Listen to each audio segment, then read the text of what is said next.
Good evening. With the grief still palpable in this country over the death of a young Arizona woman held captive by ISIS, President Obama today asked Congress to authorize the use of force against the terror group.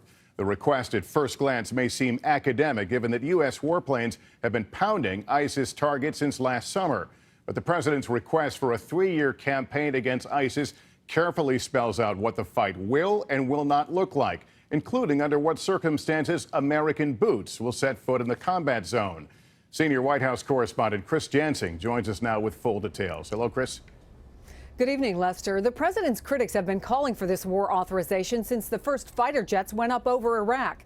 But the November election that gave Republicans control of both houses of Congress had leaders in both parties agreeing that now is the time for a substantive debate over a war the president vows ISIS will lose. Almost 6 months after the U.S. began a bombing campaign against ISIS, President Obama is formally asking Congress for permission to continue the war against a group he says poses a grave threat to national security. I'm optimistic that it can win strong bipartisan support and that we can show our troops and the world that Americans are united in this mission. The proposed authorization would be limited to 3 years, but could allow the fight to expand beyond Syria and Iraq to wherever ISIS goes. And in what will be the most contentious part of the debate, it allows no enduring offensive ground combat operations. But the plan would allow U.S. ground forces to hunt down the enemy, like the raid that killed Osama bin Laden, or try to rescue American hostages, like the unsuccessful attempt to free 26-year-old American Kayla Mueller back in July. The resolution mentions Mueller by name, as well as 3 other Americans murdered by ISIS. And late today, NBC News confirmed the Mueller family asked the White House to commute the sentence of a convicted al-Qaeda prisoner in exchange for Kayla. But the White House, with a policy of not negotiating with terrorists, didn't approve the trade. Her death is lending new urgency for Congress to act. So is the inspirational letter that was smuggled to her family, where she wrote, "I have been shown in darkness light and have learned that even in prison, one can be free." The draft legislation comes after weeks of unusually close negotiations between the White House and Congress, but it will be difficult to thread the needle.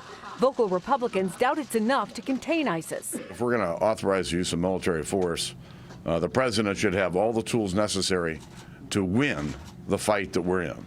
And many Democrats worry it opens the door to a wider war. The language pertaining to ground troops, which is very broad, very ambiguous. None of us really know what enduring offensive combat operations means. Setting the stage for a potentially divisive debate with a unified goal: to take down a barbaric enemy. The Senate Foreign Relations Committee will hold hearings on the authorization when Congress comes back from a recess at the end of the month.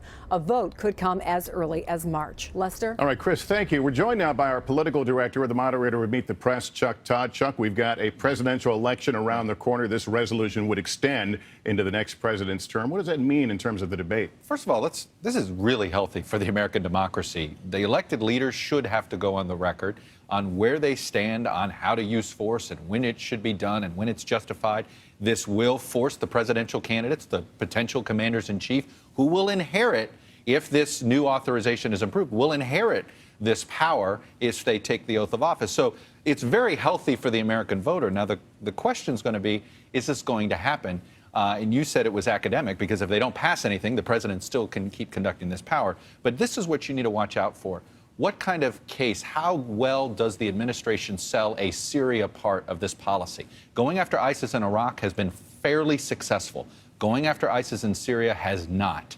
How they define their ability to get this done is going to determine whether Republicans in particular will support this resolution. All right, Chuck Todd, good to have you here. Thank you.